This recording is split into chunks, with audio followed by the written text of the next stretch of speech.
Foco, vamos falar sobre foco. Vamos colocar um foco aqui nesta live. Estamos ao vivo. Boa noite, Dri. Boa noite, Pedro, Enio. Boa noite, pessoal que está entrando nesta live. Muito obrigada. Falem para mim de onde vocês estão assistindo esta live. Olá, Bárbara. Boa noite, maravilhosa.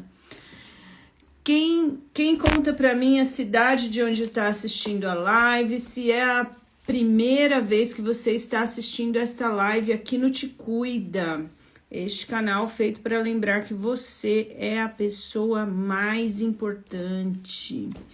Tabira, Pernambuco, Pernambuco maravilhoso. Quem é o Josemar? Boa noite, muito obrigada. Bárbara me mandou umas carinhas bonitinhas, depois ficar gravado, né? E tu, maravilhosa, Bárbara lá de Tu, Rebri Cantora, Limeira, São Paulo, Portugal, Ana Sotero, Sesimbra, é isso? Boa noite, Ana Paula, boa noite, pessoal. Para quem tá aqui pela primeira vez, conta para mim, escreve aí, primeira vez nesta live, onde a gente vai falar sobre foco, esse livro aqui do Johann Hari, Foco Roubado, né? Foco é um assunto, né, Bárbara, que a gente tá muito em alta por conta do déficit de atenção. E o Johann fez Salvador, o Enio, boa noite, Ana Beatriz, boa noite. Primeira vez, Rebri Cantora, muito bem-vinda a este canal que foi feito para lembrar que você é a pessoa mais importante. Então, meu nome é Sandra Ti, sou terapeuta e criadora do Te Cuida. Então, Bah, fica aí, não sei que parte que a gente tá aqui do livro, a Ana também. Rio Grande do Sul, Ana Beatriz, muito obrigada. Bom, Sandra Ti, terapeuta, criadora do Te Cuida, e eu falo aqui nesta live, nessa série de lives, e a gente já tá indo aqui pro finalzinho do livro. Deixa eu ver aqui onde a gente tá, ó, a gente tá nessa partezinha final já do livro. Então eu recomendo muito este livro aqui para quem quiser falar sobre foco e atenção, né? A gente tem estado muito distraído, com dificuldade de leitura, com dificuldade de entrar em estado de fluxo, né? Flow, que é um estado onde você mergulha em um determinado assunto e consegue um foco de tal maneira que você se torna com aquilo que está fazendo. É uma sensação maravilhosa, incrível. E a gente tem essa capacidade como ser humano e é maravilhoso, assim, para a função cerebral, né? A gente entrar em estado de foco. E aí esse livro tem falado sobre isso, né? Sobre o aumento do diagnóstico do TDAH, do déficit de atenção, principalmente nos países dos Estados Unidos e Israel, a alta taxa de medicalização das crianças, que é uma preocupação, né? Por conta aí de não haver estudos sobre isso, né? Que o suficiente, né? Para a gente dar medicamento numa fase tão crucial do desenvolvimento cerebral. Vou mostrar sim, a Dai pediu para eu mostrar novamente a capa do livro, ele aparece acho que invertido aí, né, não sei, Foco Roubado, Johann Hari. Depois se você precisar que eu anote para você lá, manda uma mensagem no meu direct, eu respondo todos os meus directs, tá bom? Então ele fala aqui do colapso da leitura, do problema da disrupção da divagação mental, que é o contrário de que muita gente pensa. A divagação mental ela é muito importante para o nosso processo de aprendizagem, e aí ele dá vários argumentos aqui. Eu gosto do Johann Hari, um autor que eu gosto muito, porque ele é um jornalista do The Guardian, e do The New York Times, e por conta disso ele tem acesso a vários cientistas, engenheiros de software, todas as pessoas da Big Tech, enfim, tudo que ele precisou pesquisar para fazer esse livro e os artigos que corroboram essa pesquisa, ele tem acesso com facilidade por conta dos meios de comunicação que ele trabalha. E aí tudo isso que ele fala aqui no livro é muito bem embasado, e no final do livro tem todas as referências bibliográficas que ele traz aqui, né? Ele fala, então, também dessa ascensão dessa tecnologia que rastreia a gente e manipula. Então, assim, tem a velha máxima do Sócrates, né? Conhece-te a ti mesmo. Hoje em dia o algoritmo está conhecendo a gente mais que a gente mesmo. Aí fica a questão, né? Também tem a questão do estresse, que desencadeia a hipervigilância, e essa hipervigilância muitas vezes faz com que a pessoa tenha sintomas que sejam confundidos com o TDAH. Na verdade, ela está hipervigilante por uma questão de um trauma sofrido na infância ou mesmo na vida adulta, enfim, que tornou essa pessoa com a hipervigilância, né? As dietas, esse é um assunto que me fascina, né? Que é as dietas, porque e recomendo que assistam o Roda Viva sobre ultraprocessados com o cientista brasileiro da USP, que cunhou o termo ultraprocessado com uma pesquisa super robusta de décadas, explicando o mal que nos faz, né, toda essa quantidade de ultraprocessados, não só, né, na obesidade, na diabetes, nos problemas cardíacos, mas como o Johann Hari traz também aqui, um problema na nossa atenção e na nossa cognição, né? E a quem interessa que nós comemos essas coisas que não são alimentos, são produtos alimentícios e que interferem no nosso pensamento de uma maneira não muito bacana para nós, né? Mas pessoas aí, uma minoria, talvez tenham interesse de que as pessoas não estejam tão pensantes assim. E aí a gente agora tá indo para o final do livro. E como é que funciona essa live? Funciona assim, eu vou dando uma lida nessas partes que eu grifei do livro e vou conversando aqui com vocês. Quem quiser tirar dúvidas, mandar questões sobre o assunto, né? A gente tá aqui numa parte do livro que fala sobre o confinamento físico e psicológico das crianças. Então, para vocês que têm filhos, sobrinhos, crianças por perto, que tá interessado em ter filhos e tal, ou que tá vindo por aí algum membro novo da família, olha que assunto interessante, né? O Johann fala aqui que as crianças, né, foi feito um movimento lá nos Estados Unidos de uma mulher que percebeu que o quão mal faz para a criança não poder brincar livremente sem a supervisão de adultos, como foi algumas décadas atrás, né? E o argumento que é usado para a gente proibir as crianças de brincar, por exemplo, na rua, é que é muito perigoso, né? Mas hoje em dia, todas as pesquisas mostram que os índices de violência são muito inferiores ao que eram na década de 60. Então, uma coisa tem nada a ver com a outra, né? Aliás, é uma sensação de maior violência do que realmente é.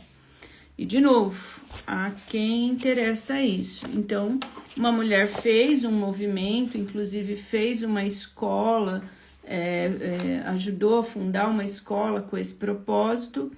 Por quê? Porque quando a criança brinca sozinha, sem a supervisão de adulto, ela vai aprender com outra criança a negociar, a saber que agora é minha vez, agora é a vez da outra criança. Ela vai criar estratégias para sair de problemas que ela não cria se ela tiver o auxílio do adulto. Fora isso, a criança ela precisa aprender a inventar a própria brincadeira, né? Isso desenvolve a criatividade.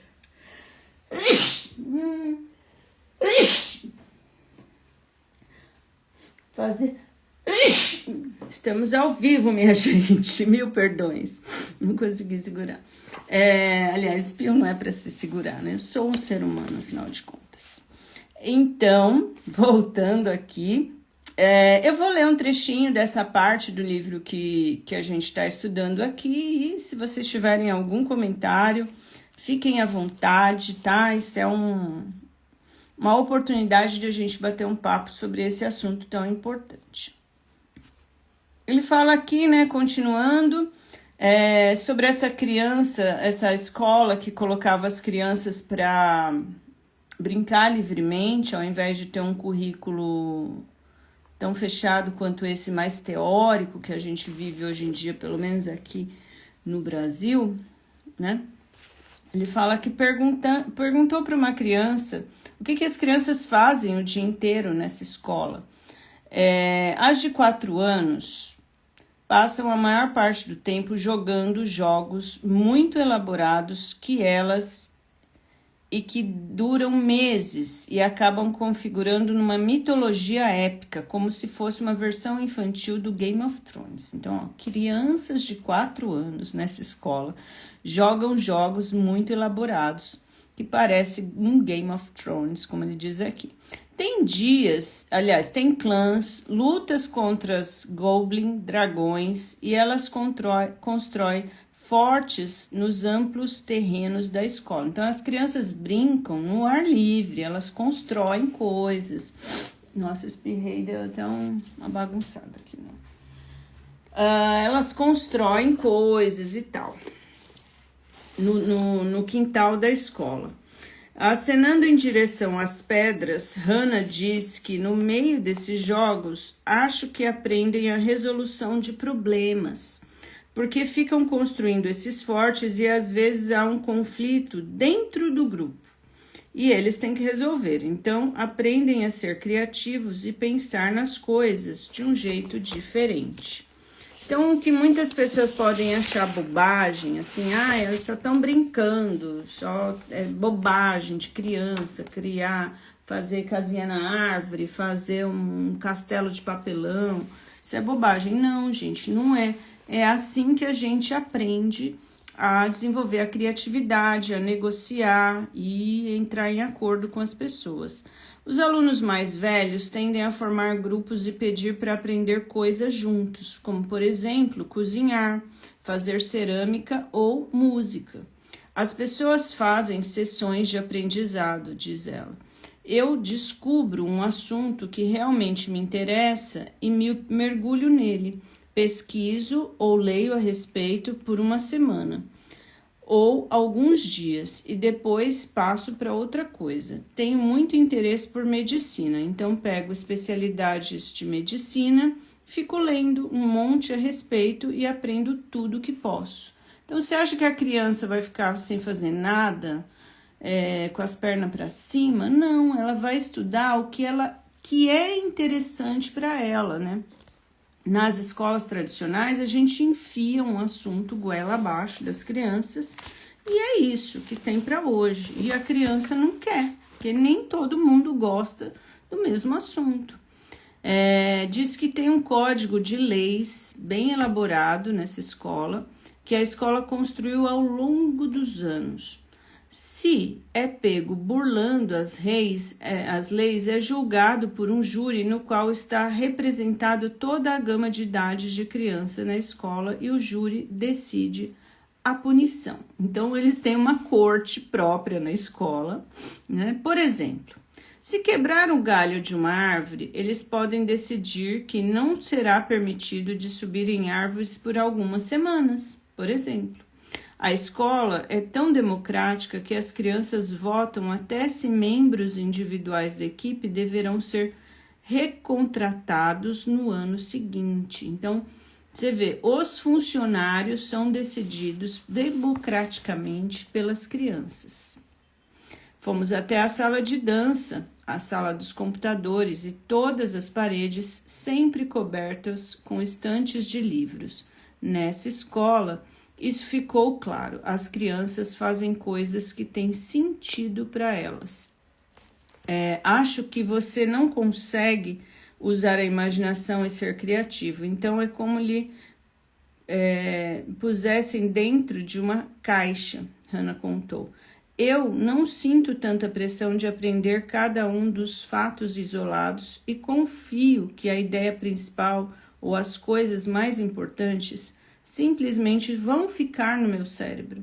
O fato de não ter que fazer provas também dá liberdade de aprender as coisas no meu ritmo. Então, é uma escola que não tem provas e não tem um currículo pré-definido. Não há sequer aulas formais de alfabetização em Sudbury, embora as crianças possam pedir à equipe ou umas às outras que explique como funciona a leitura.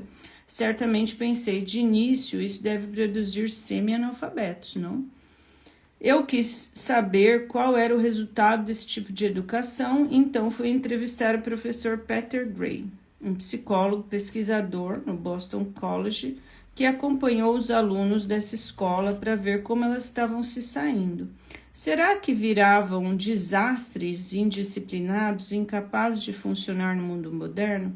A verdade é que mais de 50% deles vão para o ensino superior e quase todos, segundo o professor escreveu, têm sido notavelmente bem-sucedidos em arrumar empregos que despertam seus interesses e tendem a um ganha-pão.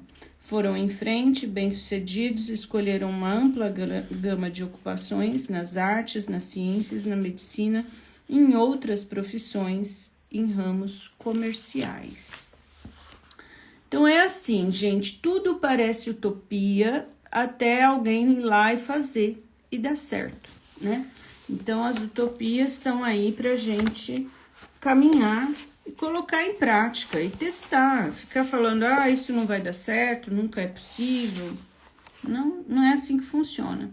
A pesquisa de Peter revelou que as crianças foram desescolarizadas. Desse modo, tinham maior probabilidade de seguir adiante até a educação do nível superior do que as demais. Como é possível isso? Peter me explicou que, na realidade, pela maior parte da história humana, as crianças aprenderam do jeito que fazem nessa escola. Ele estudou a evidência já reunida sobre crianças em sociedades de caçadores e coletores.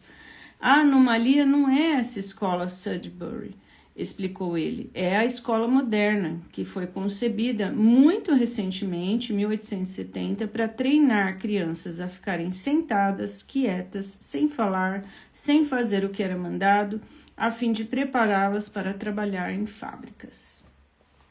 E aí, um dos motivos da explosão do déficit de atenção, TDAH, é que as crianças confinadas fazendo coisas que elas não querem fazer pode ter desencadeado o TDAH nas crianças. E que se a gente retira essa raiz do que dispara o déficit de atenção, a criança passa a ter atenção naquilo que ela interessa. Essa escola cobra de $7.500 a $10.000 por ano. Não é um absurdo se for comparar assim com o dinheiro brasileiro. Aqui a gente tem escolas caríssimas que vão ser 50 mil por ano, as mais caras. Mas assim, não dá para converter, né? Porque é outro custo de vida lá também, né? Portanto, os pais que enviavam os filhos para lá têm um padrão financeiro melhor que o resto da população. Significa que seus filhos, em quaisquer circunstâncias, já têm maior probabilidade de chegar à educação superior. Que é um outro dado que eu não sabia, eu achava que todo estadunidense ia para o ensino superior. E não, né? Não vai. É caríssimo o ensino superior, é uma dívida para a vida inteira lá. Então, enfim. Também mais provável que os próprios pais ensinem a elas algumas coisas em casa. Portanto, o sucesso dessas crianças não pode ser atribuído apenas à escola. Mas o Peter argumenta que esse modelo faz uma coisa que melhora o fato na aprendizagem, de maneira que a escola convencional não consegue. para entender por que ele diz que devemos olhar para a evidência do que acontece quando animais são privados de brincar. Então, gente, nesse tópico do livro, dessa escola totalmente diferente, eu sempre indico, assistam o Capitão Fantástico, tá? É um filme que está disponível no YouTube, é ficção, mas ele põe a gente para pensar. E aí agora, quando entra nesse assunto, nas evidências do que acontece quando os animais são privados de brincar, eu recomendo sempre o documentário brasileiro Tarja Branca. Esse tem que procurar onde tá, não tá mais no YouTube. Acho que até tá no YouTube. É maravilhoso também. Contou, por exemplo, ter iniciado um estudo sobre esse assunto depois de ficar impressionado com um estudo típico que posteriormente eu mesmo li, o Johan no caso, que comparavam 2 grupos de ratos. O primeiro grupo, os ratos eram impedidos totalmente de brincar entre eles. No segundo grupo, tinham permissão de brincar com outros ratos 1 hora por dia. Os cientistas, então, observaram como cresciam para ver se surgia alguma diferença. Quando ficaram adultos, os ratos impedidos de brincar experimentaram muito mais medo e ansiedade e eram muito menos capazes de lidar com eventos inesperados do que os ratos que haviam brincado, eram mais corajosos, inclinados a explorar e mais capazes de lidar com outras situações, né? Então, aqui de novo nesse livro, e de novo em vários livros que eu leio e coisas que eu estudo, a importância de brincar, da criança brincar, só por brincar, brincar com outras crianças, só isso, brincar é muito importante. E também tem a importância de a gente, adulto, colocar nossa criança para brincar também de vez em quando. Dançar, cantar, pular, jogar jogos de tabuleiro, jogar cartas, sei lá o que. Tem várias possibilidades de a gente brincar entre a gente, nós adultos, tá? Por isso que a melhor pesquisa sobre a questão indica que as crianças de escola mais progressistas têm maior probabilidade de reter mais tempo do que aprendemos, de querer levar adiante a aprendizagem, e são tão capazes de aplicar o que aprenderam em novos problemas. Essas, a meu ver, são as formas mais preciosas de atenção, né? Então, já saindo da escola, Hannah contou que antes ela não via a hora de ouvir o sinal e ir embora da escola, mas agora ela não quer nem voltar para casa. Ficar na escola é mais interessante para a criança, né? Descobriu que você pode dispensar quase tudo daquilo que consideramos escolarização. Todas as provas, avaliações, até mesmo ensino formal, e ainda assim produzir pessoas capazes de ler, escrever e funcionar em sociedade, né? Pessoas que, além de saber ler e escrever, sabe cozinhar, por exemplo, sabe trocar uma lâmpada, por exemplo, sabe instalar um chuveiro, sabe coisas que são da vida prática dela, né? E não só fazer fórmulas, cálculos e aprender a história da França, né? E, enfim. E ainda assim produzir seres capazes de funcionar. Isso revela o quanto obrigamos neuroticamente nossas crianças a suportar algo que é, no mínimo, sem sentido e adoece, né? O número de suicídio infantil cresce vertiginosamente no Brasil. E ninguém está perguntando para as crianças, ninguém está ouvindo as crianças, infelizmente. Desse modo, assuntos que parecem áridos e chatos quando são aprendidos de maneira mecânica e fragmentada ganham sentido para as crianças e elas querem saber mais a respeito.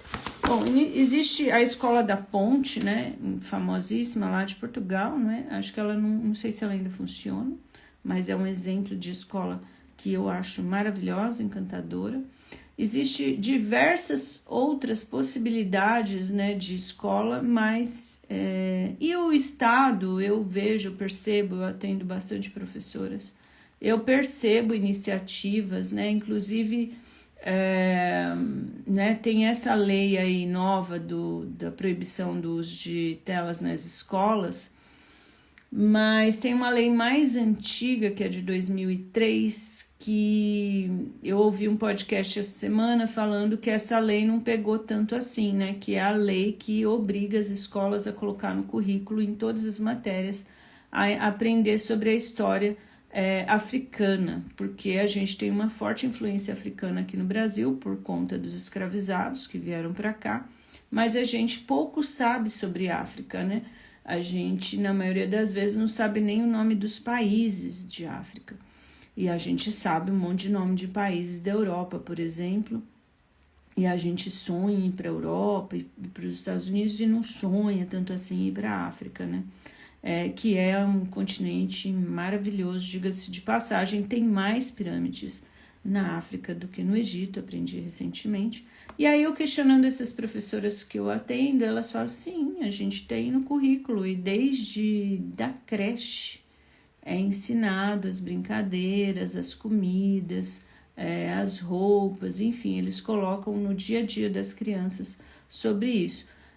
Aqui na minha cidade, então, em Osasco, me parece que essa lei está funcionando, pelo pouco que eu pesquisei. Mas, pelo que eu ouvi nesse podcast, na Rádio Novelo, infelizmente não é uma realidade para todo o Brasil. Basta perguntar para qualquer criança, né? Para a maioria das crianças, o que vem primeiro à cabeça quando pergunta sobre África. E na maioria das vezes vai vir esse assunto, escravizados, fome, tarará, sendo que tem tantas outras coisas maravilhosas. Bárbara coloca que queria ter vivenciado essa forma de aprender. Eu também, Bárbara, eu também. Eu questionei muito a educação que eu recebi. Eu sempre fui uma pessoa muito questionadora. Eu não entendia para que eu tinha que ir para a escola. Se era só para eu fazer uma prova, eu poderia estudar em casa e ter mais tempo para brincar, né?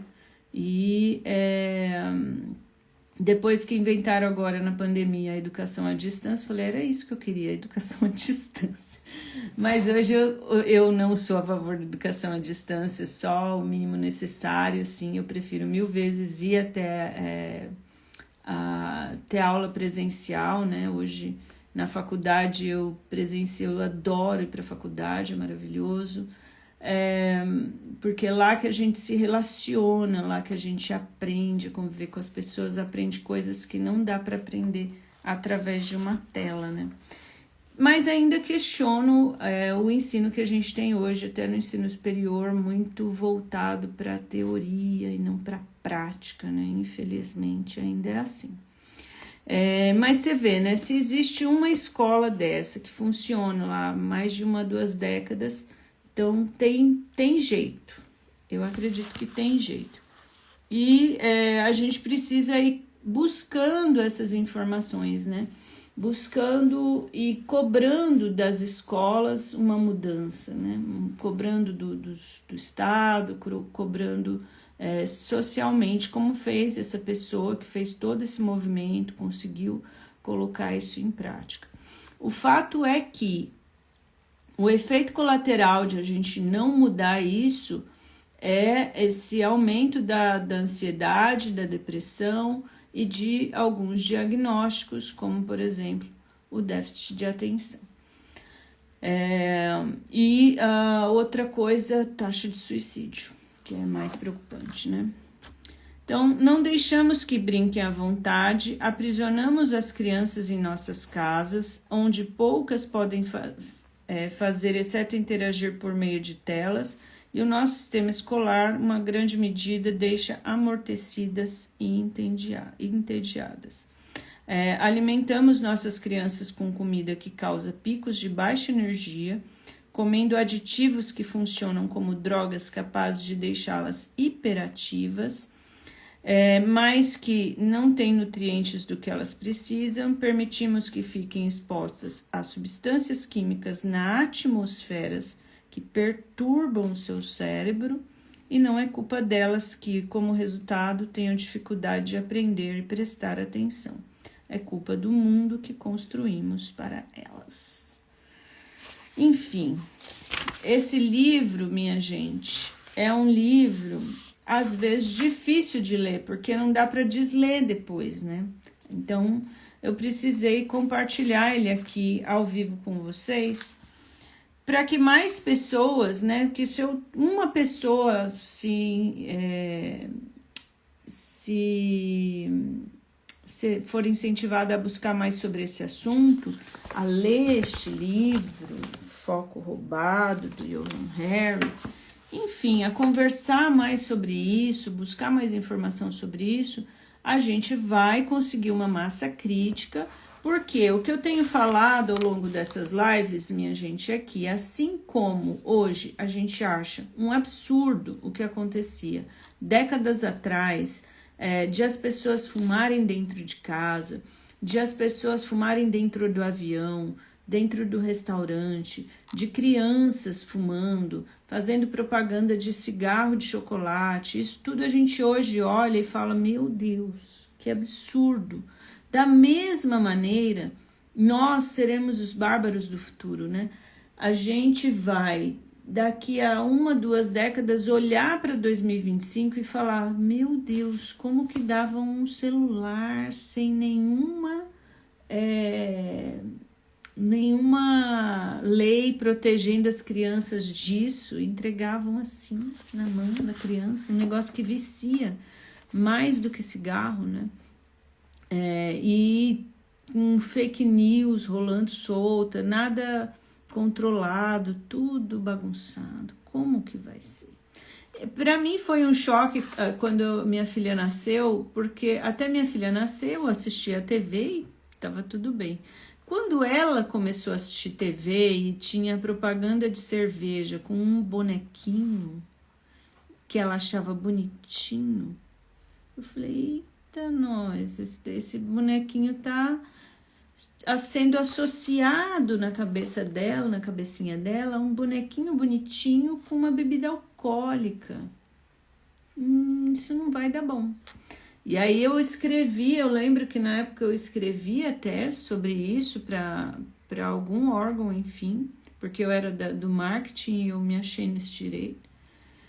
E realmente, depois de um tempo, né, não por minha reclamação, obviamente a sociedade deve ter se unido aí e visto que isso não é legal, e hoje em dia é proibido, graças a Deus, né, esse tipo de propaganda de cigarro, e o tabagismo caiu, enfim. O que foi feito com o aleitamento materno, hoje a gente olha para trás e fala, gente, que absurdo falar que um leite em pó é melhor do que um leite materno. Enfim, então são essas coisas que a gente olha para trás e vê como um absurdo, e aí a gente precisa ver o que a gente está vivendo, qual o absurdo que é o absurdo da vez. E o absurdo da vez se chama rede social, essa tecnologia que a gente está vivendo imersa nela. E, enfim. O próximo capítulo, gente, vai ser a conclusão, né? A rebelião da atenção.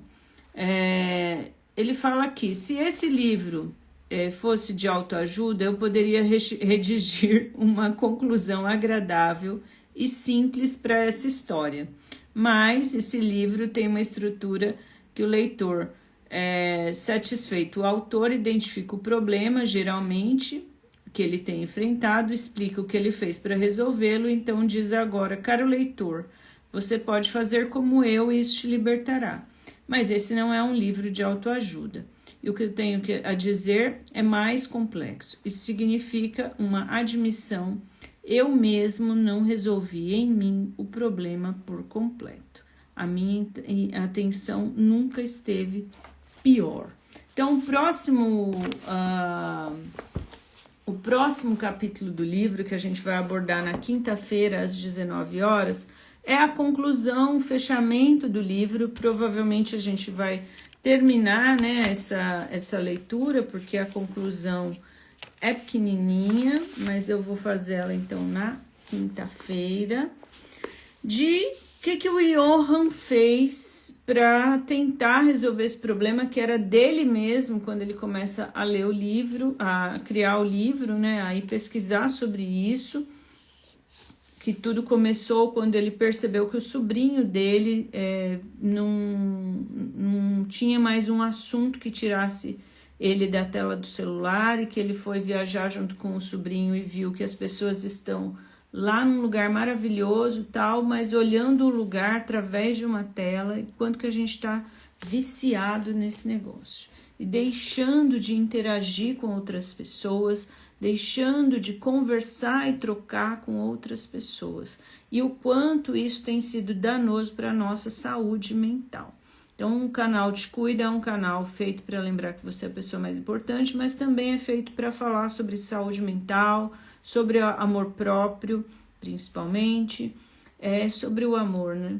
E o amor geral, né? O amor pela nossa sociedade que precisa de uma mudança em relação a essa questão da saúde mental e as tecnologias que a gente tem hoje. Então eu quero agradecer a todos que participaram aí, vendo a live um pouquinho, vendo do início ao fim. Quem ainda tá aí, conta pra mim se gostou do assunto. Voltem na quinta-feira às 19 horas. Se você quiser fazer um tratamento comigo, eu atendo na clínica, como terapeuta clínica. É só você entrar em contato comigo pelo WhatsApp ou então pelo meu direct, eu respondo todos os meus directs. Esta live ficará gravada no meu canal do YouTube, depois se você quiser reassistir ou encaminhar para alguém, vai estar lá no YouTube Te Cuida, com Y, você vai encontrar meu canal lá no Te Cuida, lá no YouTube. E se você estiver assistindo essa live gravada, deixa seu like, deixa seu comentário. E se você tiver interesse em entrar em contato comigo, entra lá no Instagram, tem todos os meus contatos, tá tudo direitinho, tá bom? Muito obrigada, fica bem, te cuida e até quinta-feira às 19 horas vamos finalizar a leitura deste livro maravilhoso, Foco Roubado. Beijinho. A Bá colocou aqui, obrigada por compartilhar esse conhecimento. Obrigada por assistir, Bá.